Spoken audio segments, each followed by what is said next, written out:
Hi guys, welcome back to Marantz. Rantz, plenty of good information, a little bit of motivation, a whole lot of truth, no financial advice.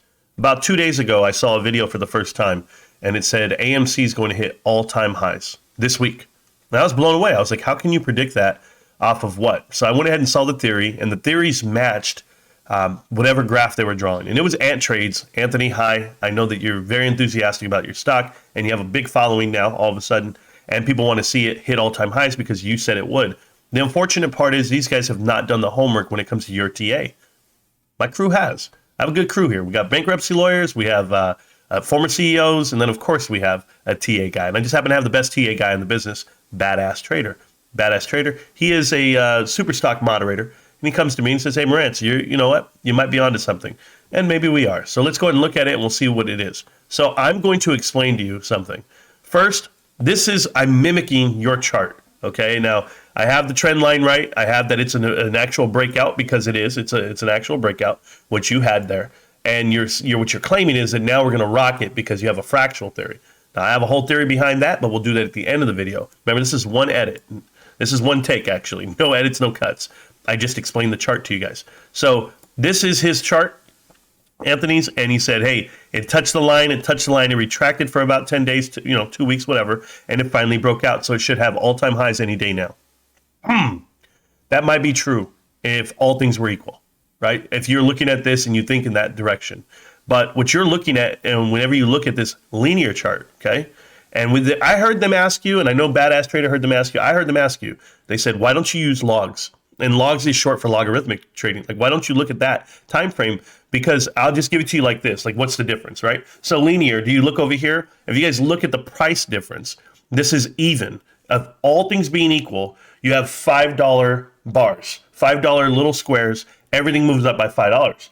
But in reality, that's saying that everything's equal. So I'll give you the example: $20 to $30. That's about a 50% increase. Right? You gain $10, you gain 50%. But from 20 to 10, what is that? 100% increase. Yet the spacing is the same, right? 2 squares. So in a linear chart, every square is $5, but percentage-wise, that's not correct. It actually diminishes the higher it goes.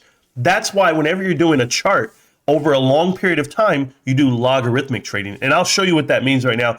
I don't have TradingView. I just have this free Webull thing. I'm a cheap guy, but you can still get it from here. So what you do is you go to chart settings, and I wonder if you can see it. You can. So you go to chart settings and you go to axis. And when you go here, there's linear. You're going to click on logarithmic. This is what TA guys use, okay? They don't use linear, and that's what you're using. You're not using logs.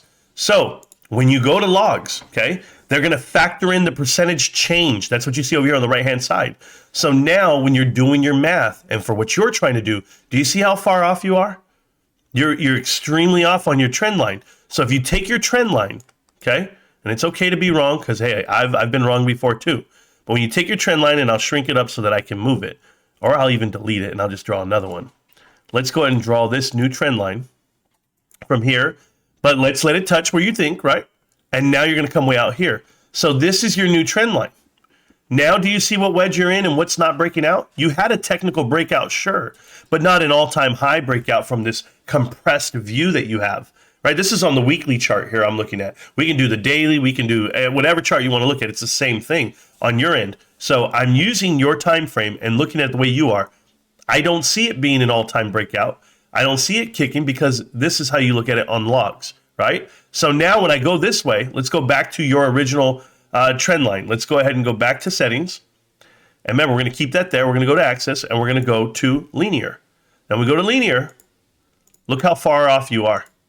This is how far off you are on being a true breakout of the wedge. So maybe somewhere in 2024, March of 2024, maybe then you'll see the all-time highs break out of this. But what I'm going to tell you right now, because you're a smart man, okay, over the lifetime of this stock, when you say they're in cycles, 3-year cycles, 2-year cycles, 3-year cycles, there's only one common denominator, and that's reality. And the reality is this company is run wrong. And as you see it happen, you will see things happen to this stock that is, they're being done like the stock split, like the reverse split, like an offering of some kind moving forward. That's going to manipulate what happens to it. But until you know the difference between linear and logarithmic, you're gonna have a flawed view. I'm so sorry. Hey, the other part about that is covenants were pushed back, right? They were waived for 1 year till March of 2024. What do you think is going to happen at that point? You think it's bankruptcy at that time? You think it's Adam Aaron retiring? What do you think it is? I don't know. You think somebody else is going to buy this company? They got plenty of time. But your timeline's wrong, young man. And you can make the video. You can dispute this. But until you use logs, you're wrong. Oh, hey, one more part. The fractionals, right? Hey, I got the fractionals within the fractionals, within the chain. Diminishing returns. That's why they're headed downward fractionals. So you might find some similarities there that you think are true, but diminishing returns. Guys, this is why the stock will never hit $15 again. This is why it can't go past the previous pump before and before and before. Diminishing returns. Good luck, brother. I tried to help you, but hey, you're so right, and you're bullish about it, and you got everybody excited about you. Me, not so much. But yeah, when you come to California, you know how to do it. 10K challenge, you know what it is. But hey, you got to get your prediction right because you got to have 10K first. GameStop, can't stop, won't stop. GameStop, AMC, not so much. Peace.